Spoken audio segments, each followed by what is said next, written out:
Hello बच्चों, मैं आपकी उर्मिला टीचर आप सभी का स्वागत करती हूँ। हम लोग पढ़ रहे हैं एसपी में सेक्शन बी, यानी पीछे के पार्ट में चैप्टर नंबर 5 कंपनी के संचालक जो हमने शुरू कर दिया है उसे हम पढ़ रहे हैं। आज हमारा इसमें पार्ट 3 शुरू होने वाला है। हमने इसमें पढ़ा कि संचालक की आवश्यकता क्यों होती है, फिर संचालक कितने होते हैं यानी कितनी संख्या में होते हैं, उनकी पहचान क्रम क्या होता है और किस प्रकार से उनकी नियुक्ति की जाती है। ये सब पढ़ने के बाद हमने पढ़ा था संचालकों के प्रकार। संचालकों के प्रकार हमारे 7 थे। ये स्वतंत्र संचालक, प्रबंध संचालक, मनोनीत और अतिरिक्त, फिर वैकल्पिक। ये पांचों हम कल पढ़ चुके हैं और आज हम पढ़ेंगे संचालक का समय पूर्ण होने से पूर्व संचालक की नियुक्ति, यानी जो जगह खाली हो जाती है उसमें किसी व्यक्ति को नियुक्त किया जाता है, यानी उसमें उसकी भर्ती की जाती है।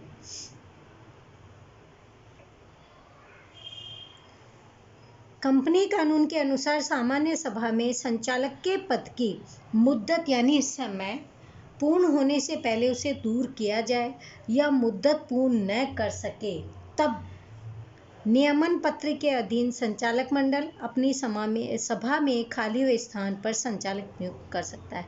अगर मान लीजिए कंपनी कानून के अनुसार जो सामान्य सभा में जब संचालक पद की जो मुद्दत या तो पूरी हो गई हो या फिर बीच में अगर कोई किसी कारणवश कोई जगह खाली हो गई हो संचालक मंडल की, तो उसमें नियमन पत्र में के अधीन जो संचालक मंडल जो होता है उसमें क्या किया जाता है कि सभा में जो खाली जो स्थान रहता है ना, उस सभा के अंतर्गत ही संचालक को नियुक्त किया जाता है। यानी सभा में बैठा के जब सभा होती है तो उसमें इसी चीज़ का डिस्कशन होता है कि किसको किस प्रकार से नियुक्त किया जाए जो जगह खाली हो गई। अब कंपनी है तो उसमें कोई जगह खाली तो रह नहीं सकती और जो भी संचालक मंडल की तो उसे पूर्ण किया जाता है। लेकिन क्या कैसे जाता है, नियमन पत्र के अधीन रह करके, यानी कंपनी कानून में जो नियमन पत्र के अधीन जो शर्तें थी उसके अनुसार केंद्र सरकार नियुक्त कर सकती है, या तो उसमें जो सभा हो रही है संचालक मंडल की उसमें से, या फिर केंद्र सरकार के द्वारा जो उस समय उसको फॉलो करती है उसको उसके अनुसार नियुक्त किया जा सकता है। यह संचालक जिस संचालक की जगह नियुक्त किया गया हो, यानी जो जगह जब खाली होती है तो उसको पूरा करने के लिए क्या किया जाता है, संचालक को रखा जाता है। तो उस संचालक की जगह खाली न हुई हो तो जब तक वह पद पर रहा हो तब तक के समय के बाद के लिए पद धारण कर सकता है। यानी जब तक किसी और व्यक्ति अगर वो पद पे रहा हो या फिर कुछ समय के लिए, क्योंकि जगह खाली नहीं रख सकते इसलिए कुछ समय के लिए भी उसे पद में धारण किया जा सकता है।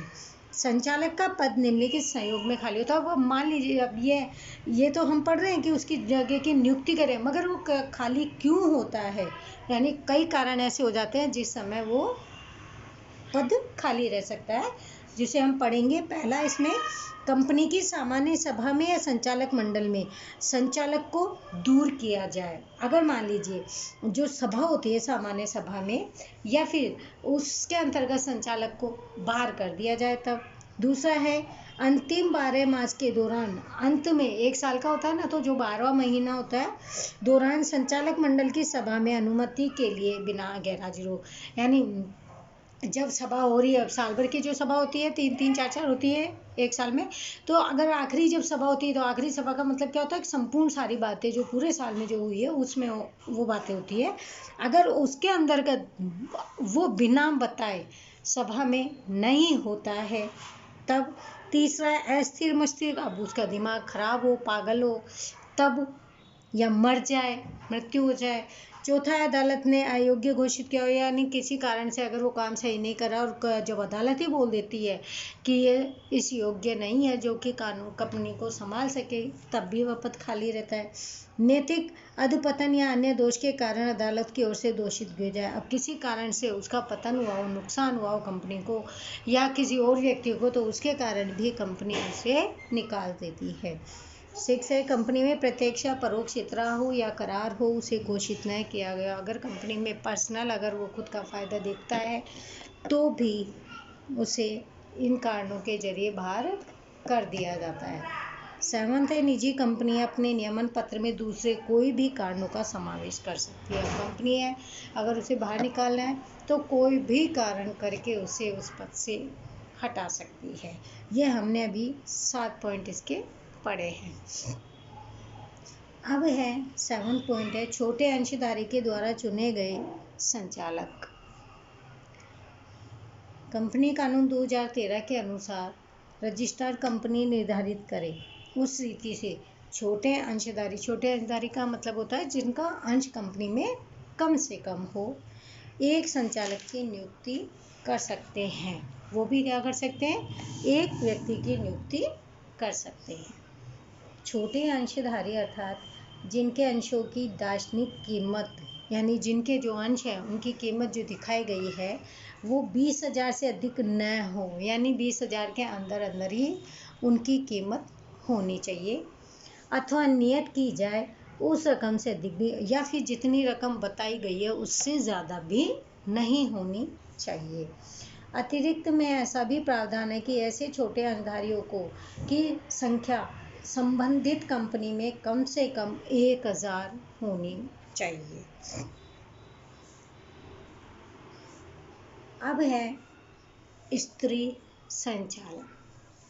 ये एक अलग से पॉइंट है, ये उनमें साथ में नहीं है। नए कंपनी कानून के अनुसार ऐसा प्रावधान किया, क्योंकि ये ऐसा कानून जो ये स्त्री संचालक का है वो पहले नहीं था, ये अब ऐसे कानून बनाए गए हैं। प्रत्येक रजिस्टर जिस कंपनी की भरपाई पूंजी 100 करोड़ या उससे अधिक हो तो ऐसे कंपनियों के वर्ग में कम से कम एक स्त्री संचालक की नियुक्ति करनी पड़ेगी। अब जो नया कानून बना है उसमें क्या है, नया कंपनी कानून जो बना है उसमें क्या है कि अगर 100 करोड़ या उससे अधिक अगर पूंजी लगा करके कोई कंपनी अस्तित्व में आती है तो उसमें कम से कम एक औरत की नियुक्ति करना भी आवश्यक है। ऐसा कंपनी कानून जो नया कानून बना उसके अंतर्गत ये सब चीज़ें आती है। अब है संचालकों की योग्यता और अयोग्यता, यानी उनमें क्या योग्यता होनी चाहिए और उनमें क्या अयोग्यताएं होती है, इसके बारे में हम इसमें जानकारी लेते हैं। सबसे पहले हम इनकी योग्यताएं पढ़ेंगे कि संचालकों में क्या क्या योग्यताएं होनी आवश्यक है। कंपनी कानून में स्वतंत्र संचालक के लिए योग्यताएं निम्नानुसार है। सबसे पहला इसमें योग्य, ज्ञानी, अनुभव, कल्पनाशील, यानी योग्य व्यक्ति होना चाहिए, नॉलेज होनी चाहिए, उसमें ज्ञान होना चाहिए, उसको कुछ सालों का एक्सपीरियंस, अनुभव होना चाहिए, और कल्पनाशील यानी कई चीज़ें ऐसी होती है कि कल्पना के जरिए अनुमान लगा करके भी काम किया जा सकता है, ऐसा व्यक्ति होना चाहिए। ये इसकी योग्यता है जो संचालक में होनी आवश्यक है वो। दूसरा है कानूनी संचालकीय वित्तीय बाबतों का ज्ञान, यानी कानून के अंतर्गत जो संचालित है किस प्रकार से वित्तीय का लेन देन करना है, किस प्रकार से लगाना है, इन सब बातों की जानकारी भी उन्हें होनी चाहिए, ऐसा ज्ञान होना आवश्यक है। तीसरा है प्रबंध के ज्ञान और संशोधन में अभिरुचि, यानी जो प्रबंध करता है किस प्रकार से प्रबंध किया जाएगा उसका ज्ञान, और संशोधन यानी उसकी खोजबीन, यानी आगे से आगे नया काम किस प्रकार से करें उसकी रुचि भी होनी आवश्यक है। कॉर्पोरेट गवर्नेंस का ज्ञान, यानी किस प्रकार से अपने जो काम करने वाले हैं, जो नई दूसरी कंपनियों के व्यक्ति हैं, उनसे किस प्रकार से कॉर्पोरेट किया जाए, किस प्रकार से संबंध बनाया जाए, ऐसा ज्ञान भी उनमें होना चाहिए, यानी सबको अपनी ओर आकर्षित करने की भावना, ऐसा ज्ञान होना आवश्यक है। 5th पॉइंट है कंपनी जिस क्षेत्र में धंधा करती है उस क्षेत्र का ज्ञान, यानी कंपनी का क्षेत्र क्या है, जैसे कपड़ा है या कोई और वर्क है तो उसका संपूर्ण ज्ञान होना भी संचालक में आवश्यक है। ज्ञान होगा तभी वो दूसरा काम करवाएंगे, और ज्ञान ही नहीं होगा तो कैसे करवाएंगे, खुद में ज्ञान होना अति आवश्यक है। ये तो थी संचालक की योग्यता है जो हमने 5 पढ़ी। अब संचालक की जो अयोग्यता है उसकी जानकारी लेते हैं। इसमें पहला है व्यक्ति अस्थिर मस्तिष्क का हो। उसमें अगर मान लीजिए कोई व्यक्ति अस्थिर मस्तिष्क का है तो वो इस लायक नहीं होगा, वो संचालक के लायक बिल्कुल नहीं होगा, वो उसके अयोग्य माना जाता है। दूसरा है नियुक्त व्यक्ति दिवालिया, अगर जो व्यक्ति नियुक्त किया गया हो और दिवालिया है तो ऐसे व्यक्ति को भी संचालक नहीं बनाया जा सकता। तीसरा है जिस व्यक्ति को नैतिक अधपतन के दोष या अन्य किसी आपराधिक कार्य के लिए अदालत ने दोषी करार दिया हो और 6 मास की या उससे अधिक सजा हुई, ऐसे व्यक्ति को भी संचालक का पद नहीं सौंप सकते जो 6 महीने की सजा भुगत के आया हो या कोई ऐसा काम किया हो जिसके उसे दंड या सजा मिली हुई हो, ऐसे व्यक्ति को भी संचालक नियुक्त नहीं किया जा सकता है। 4th पॉइंट है उपयुक्त दोष में यदि 7 वर्ष या उससे अधिक सजा हो तो संचालक के रूप में नहीं किया जा सकता। कई बार क्या होता है कि कई व्यक्ति दोषी होते हैं जो पता भी नहीं चलता, लेकिन जब जैसे ही मालूम चलता है तो ऐसे व्यक्ति को भी जो कम से कम 7 साल जेल में रह के आया हो, सजा हुई हो, तो ऐसे व्यक्ति को भी संचालक नियुक्त नहीं किया जा सकता। 5th पॉइंट है अदालत ने नियुक्ति वाले व्यक्ति के लिए संचालक के रूप में नियुक्ति के लिए अयोग्य ठहराते हुए आदेश दिया हो तो ऐसा आदेश चालू हो। अगर किसी व्यक्ति को नियुक्त किया गया हो और आदेश भी दिया कि थोड़ा अयोग्य है तो ऐसे व्यक्ति को भी उसमें संचालक के पद पर नियुक्त नहीं किया जा सकता।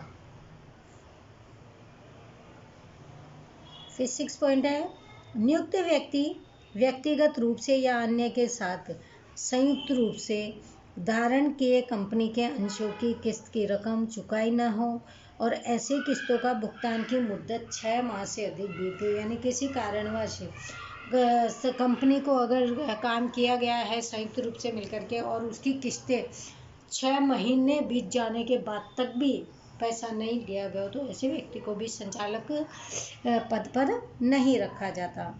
7वां संबंधित पक्षकारों के साथ अंतिम 5 वर्ष के दौरान दोषी ठहराए गए, यानी जो 5 साल यानी आने से पहले के जो 5 साल है उसमें भी अगर उस पर कोई दोष लगा हुआ है, यानी उसमें कोई परेशानी आई हो किसी को कि ये काम सही नहीं करता है, कई कारण हो जाता है, तो ऐसे व्यक्ति को भी संचालक नहीं बनाया जा सकता है। 8वां है कंपनी में नियुक्त संचालक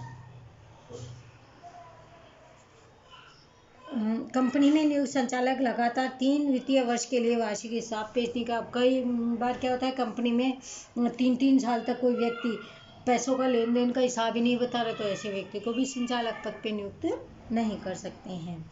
9 पॉइंट है ब्याज चुकाने में निर्धारित किया घोषित किया डिविडेंड चुकाने में ऋण पत्र का भुगतान करने में निष्फल रहे, ऐसे भुगतान की निष्फलता 1 से अधिक वर्ष के लिए चालू रहे तो ऐसा व्यक्ति निष्फलता की तारीख से 5 वर्ष के समय के लिए वह कंपनी का संचालक के रूप में योग्य लायक नहीं माना जाएगा। यानी लगातार मान लीजिए ब्याज नहीं चुका पा रहा है या जो डिविडेंड जो लाभांश बताया गया था कंपनी का वो नहीं दे रहा है, ऋण का भुगतान करने में भी निष्फल रहा है, तो ऐसे व्यक्ति को भी अगर और फिर वो निष्फलता भी 1 वर्ष से भी ज़्यादा ऐसे ही चलता रहा तो ऐसे व्यक्ति को भी संचालक के पद पर नियुक्त नहीं किया जाता है।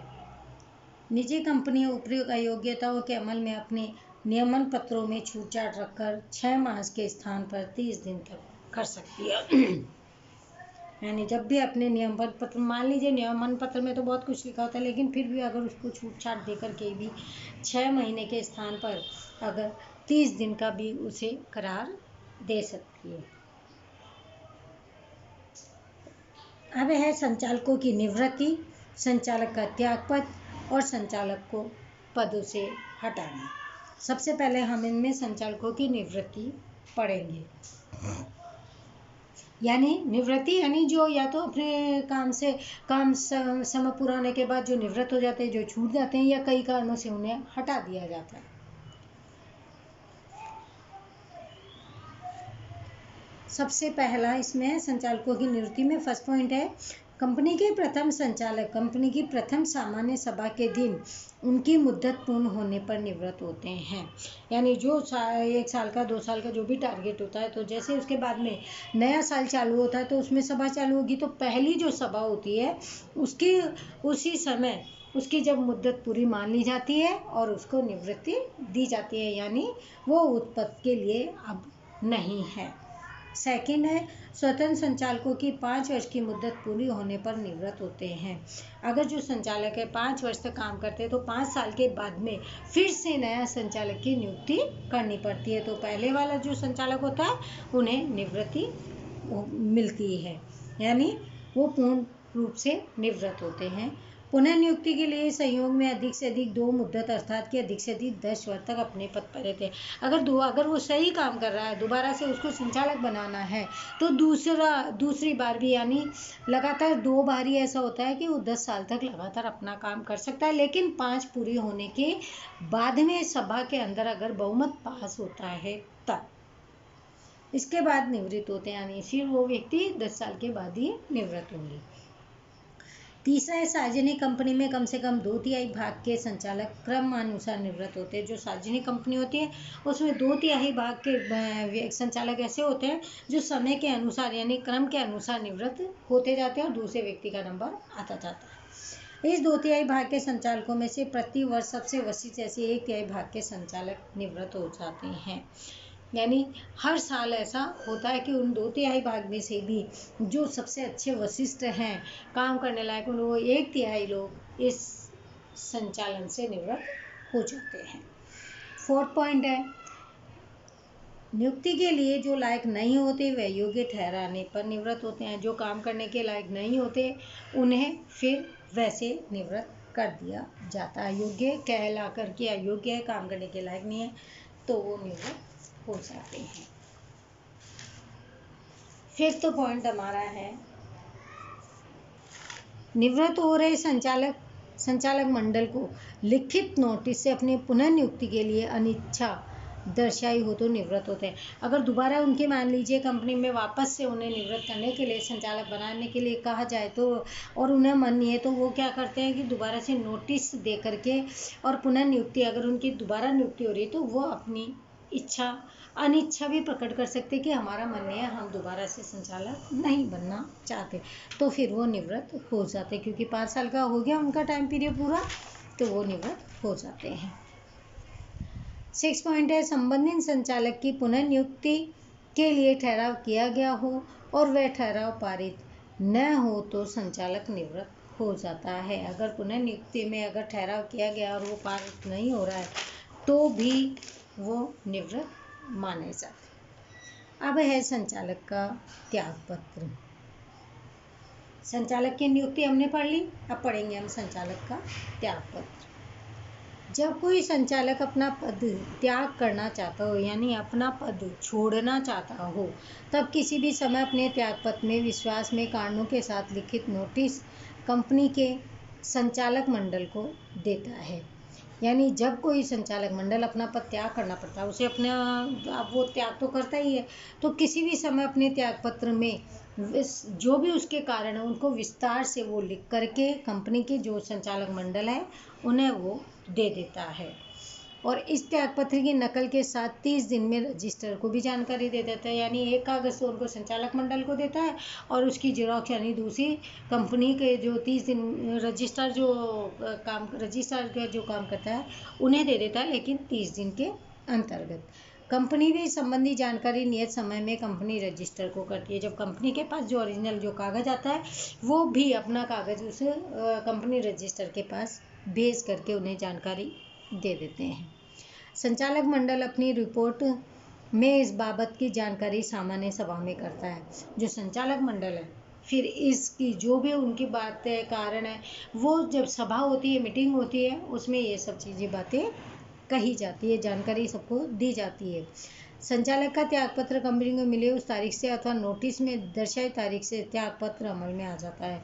यानी जिस दिन उन्होंने नोटिस में जो लिखा, मैंने आपको पहले भी बताया कि पत्र लिखते हैं तो तारीख लिखते हैं, यानी तारीख जिस दिन हमने पत्र लिखा वो वहीं से हमारा कार्यक्रम शुरू हो जाता है।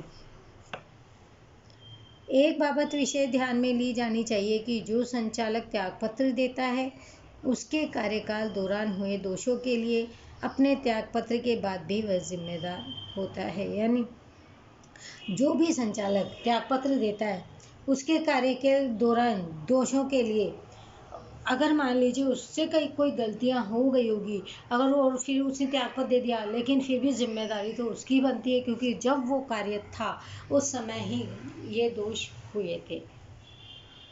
अब है संचालक को पद से हटाना। कंपनी कानून के प्रावधानों के अनुसार संचालक को उसकी मुद्दत पूरी होने से पहले निम्नलिखित लोगों के द्वारा हटाया जा सकता है। पहला, इसमें अंशधारकों के द्वारा। कंपनी सामान्य प्रस्ताव के द्वारा किसी भी संचालक को पद की मुद्दत पूरी होने से पहले दूर कर सकती है। यानी जो भी या अंशधारकों के द्वारा जो भी, अगर कंपनी को लगता है कि इनसे अपने कंपनी को कोई नुकसान हो रहा है कोई कारण से, तो वो जब भी उनका जो भी समय है उससे पहले भी उनको हटा सकती है, कंपनी से दूर कर सकती है। सरकार के द्वारा ट्रिब्यूनल द्वारा नियुक्त संचालक को अंशधारी हटा नहीं सकते। यानी अदालत के द्वारा नियुक्त, अगर अदालत ने जो नियुक्त किए हैं उनके नियुक्त किए गए तो वो अंशधारी को नहीं हटा सकते हैं। जब संचालक को हटाने की विशेष नोटिस दी जाती है, तब संबंधित संचालकों से संबंधित नकल भेजने का कंपनी का कर्तव्य है। यानी कौन हटाएगा? जब वो अदालत नोटिस भेजेगी तब ही वो कंपनी उसको हटा सकती है। यानी उसकी नकल भेजती है संचालक मंडल को, तब वो हटा सकते हैं, अन्यथा नहीं। इस प्रकार के संचालक को दूर करने से पहले उसको सुनने या बचाव करने का योग्य अवसर भी दिया जाता है कि क्या कारण है, क्यों हट रहे हो। यानी अपना बचाव, यानी उसको जो लग रहा है कि बिना वजह मेरे ऊपर थोपे गए दोष है, तो वो अपने बचाव के लिए अपनी सफाई भी पेश कर सकता है, उसको इतना समय भी मिलता है। यदि संचालक को पद पर से हटाया जाता है तो उसे शर्तों के अनुसार मुआवजा चुकाना पड़ेगा। अगर मान लीजिए सारी बातें सही होती है, योग्य लगती है, तो संचालक मंडल को उस पद से हटा तो दिया जाता है, साथ में उन शर्तों के अनुसार उसे मुआवजा भी चुकाना पड़ेगा जो उसके जरिए हुआ है गलतियाँ। दूसरा है संचालक मंडल के द्वारा। कंपनी का संचालक मंडल भी संचालक को दूर कर सकता है, क्योंकि कभी कभी क्या होता है कि संचालक मंडल जो होता है उसके द्वारा भी संचालकों की नियुक्ति की जाती है, इसलिए वो भी उन्हें हटा सकता है। इसके लिए भी उपयुक्त अनुसार की प्रत्येक प्रक्रिया जरूरी है। ऊपर के अनुसार हटाए गए संचालक की पुनः नियुक्ति नहीं की जा सकती। यानी ये जो इनको हटाया गया पद से, उन्हें दोबारा से नहीं लिया जा सकता, क्योंकि इनमें कोई खामियां होती है तभी इनको कंपनी हटाती है, तो फिर इन्हें दोबारा से नहीं लिया जाता। दोबारा ऐसे व्यक्तियों को लिया जाता है जो कंपनी के 5 साल पूरे होने के बाद वो निवृत्त होता है, उन व्यक्तियों को दोबारा से यानी पुनः मौका मिलता है, वो दोबारा से ज्वाइन कर सकते हैं संचालक मंडल। लेकिन जब कंपनी जिसको हटा देगी उसे कंपनी दोबारा से नहीं लेती है। अब है संचालक का पद रिक्त।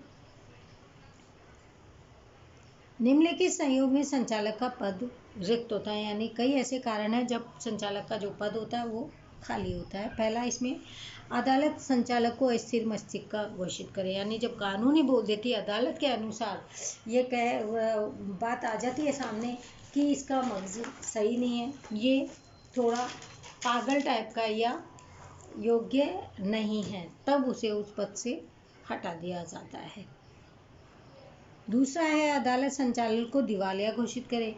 अगर अदालत ने संचालक को ही दिवालिया घोषित कर दिया कि ये कुछ भी नहीं कर सकता, इसके नुकसान लगा और ये भरपाई पूंजी नहीं कर पाएगा, तो भी उसे उस पद से हटा दिया जाता है।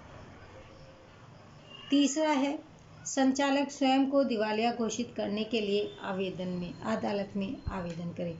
यानी खुद संचालक खुद बना हुआ है, वो खुद ही उसमें अदालत में बोलता है कि मैं दिवालिया हूँ, और ये वो कंपनी दोषित करने के लिए अदालत में वो खुद ही आवेदन करता है, तब भी उसे उस पद से हटा दिया जाता है। यानी चौथा है संचालक ने आज की बाकी किस्त न भरी हो, 6 माह बीत गए हो। यानी कंपनी संचालक ने क्या किया, जो अंश जो लिए थे उसकी किस्तें तो चुकानी पड़ती है, और 6 महीने तक अगर वो किस्त नहीं चुका पा रहा है तो फिर उसको उस पद से हटा दिया जाता है। 5th पॉइंट है कंपनी की स्थापना या संचालक में गैर रीति यानी बेईमानी से काम अगर किया गया है कंपनी की जब शुरुआत की तो बोला कुछ और था, किया कुछ और है, तब भी उसे उस पद से हटा दिया जाता है।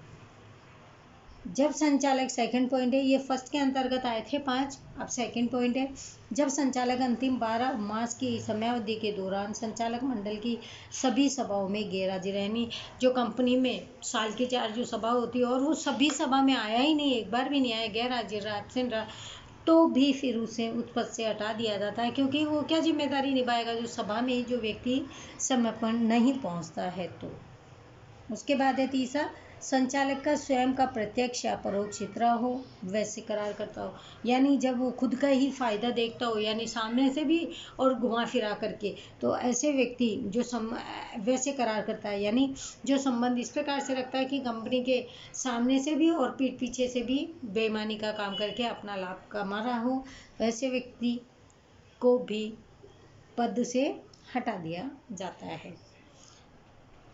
फोर्थ पॉइंट है, संचालक प्रत्यक्ष या परोक्ष हित रहे, वैसे करार अथवा व्यवस्था में अपना हित घोषित करने में निष्फल, और उसमें ये फिर बता भी नहीं सकता कि अगर परोक्ष या प्रत्यक्ष अगर लाभ कमा रहा है और वो बता नहीं पा रहा कि मेरा नहीं है, कंपनी का, बताने में असमर्थ है, निष्फल है, तो भी ऐसे व्यक्ति को भी पद से हटा दिया जाता है, क्योंकि बताएगा तो जब ना जो वो सच्चा होगा, सही काम कर रहा होगा, और बेईमानी से करा गया है तो वो भी नहीं बता पाता है।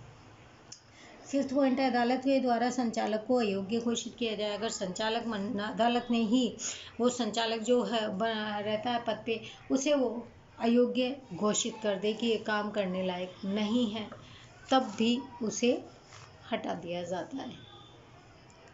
6 पॉइंट है, नैतिक अधपतन या किसी दोष के कारण से अदालत की तरफ से संचालक को दोषित घोषित किया जाए और उस संबंध में कम से कम 6 मास की कैद की सजा हुई। अगर कंपनी ने किसी कारणवश अगर कंपनी ने किसी व्यक्ति को दोषित किया हो, तो अदालत भी अगर उसको दोषित ठहराने में कामयाब हो जाती है और उस कारण से वो कम से कम 6 महीने की सजा भुगत के आया हो जेल में, तो ऐसे व्यक्ति को भी क्या किया जाता है, संचालक के पद को छोड़ना पड़ता है। ऐसे व्यक्ति को भी फिर संचालक का पद हासिल नहीं होता है, उसे इस पद के लिए नहीं रखा जाता। जब कोई व्यक्ति ऐसा जानता है कि वह योग्य है, इस कारण से धारण किया संचालक का पद रिक्त हुआ है, फिर भी वह संचालक के रूप में काम करता है, उसे कंपनी कानून के अनुसार सजा और दंड का पात्र है। यानी कई ऐसे संचालक जिन्हें पता है, मालूम भी हो जाता है कि अदालत ने भी उन्हें अयोग्य घोषित कर दिया, वो काम नहीं कर सकते, फिर भी वो नहीं हट रहे पद पे से कहने के बाद भी, तो ऐसे व्यक्तियों को फिर क्या किया जाता है कि कंपनी कानून के अनुसार, जो कंपनी का जो कानून के अंतर्गत जो आवेदन नियमन पत्र में जो भरा गया था, उसमें ये सब चीज़ें भी होती, तो फिर क्या किया जाता है, ऐसे व्यक्ति को अदालत दंड और सजा दोनों देती है, क्योंकि वो इसके पात्र होते हैं, दंड सजा के वो इसके पात्र होते हैं। तो आज हमने ये पढ़ा कि संचालक का समय पूरा होने से पहले जगह खाली नहीं होती, ये यहाँ से हमने शुरुआत करी थी इसकी, लेकिन आज हमने मेन इसकी पढ़ी संचालकों की योग्यता और अयोग्यता। यानी मेन यही है कि संचालक की योग्यता कि वह कार्य करने लायक होना चाहिए, मंदबुद्धि नहीं होना चाहिए, पागल नहीं होना चाहिए, उसमें ज्ञान होना चाहिए, और जो वित्तीय लेखा जोखा है उसका ज्ञान भी होना चाहिए, भारी ज्ञान भी होना चाहिए, कॉर्पोरेट वाला भी होना चाहिए, यानी आज सबसे संबंध बना के रखने वाला भी होना चाहिए।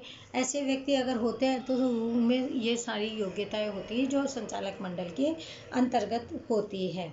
और अयोग्य व्यक्ति यानी जो पागल होता है, वो बेईमानी करता है, अपनी कंपनी के तरफ से फ़ायदे की नहीं, खुद का पर्सनल फ़ायदा देखता है, प्रत्यक्ष या परोक्ष, तो ऐसे व्यक्ति या फिर सजा भुगत के आया हो, अदालत के द्वारा दोषी ठहराया गया हो, कंपनी में कुछ घपलाबाजी की हो, बेईमानी की हो, तो ऐसे व्यक्ति को अयोग्य घोषित करने के साथ साथ ऐसे व्यक्ति को क्या कहेंगे, उसे पद पे भी नहीं रहने दिया जाता, उसे पद भी रिक्त करना पड़ता है।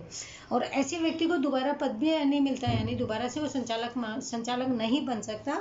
दोबारा से संचालक से वही व्यक्ति बन सकता है जिसने कंपनी में 5 साल पूरे होने के बाद उसे निवृत्ति मिली हो, और पुनः अगर वो अच्छा काम करता है तो कंपनी के द्वारा उसे पुनः संचालक मंडल के लिए बोला जाता हो, और कब, जब संचालक मंडल की जो सभा होती है उस समय। अगर उसको बनना होता है तो फिर वो 10 साल तक वापस से उस संचालक का कार्यभार संभालता है, और उसके तब 10 साल जैसे ही पूरे होते हैं तब वह निवृत्त होता है। लेकिन कई बार क्या होता है कि उसका मन नहीं होता है दोबारा बनने के लिए, तो वो नोटिस के जरिए ये सब चीज़ भी बता देता है कि वो दोबारा से बनना नहीं चाहता। तो आज का लेक्चर हम यहीं पे रोकते हैं, आगे का कंटिन्यू हम कल करेंगे। आप इसको ध्यान से बैठ के पढ़िएगा। तब तक थैंक यू एवरीवन, बाय बच्चों।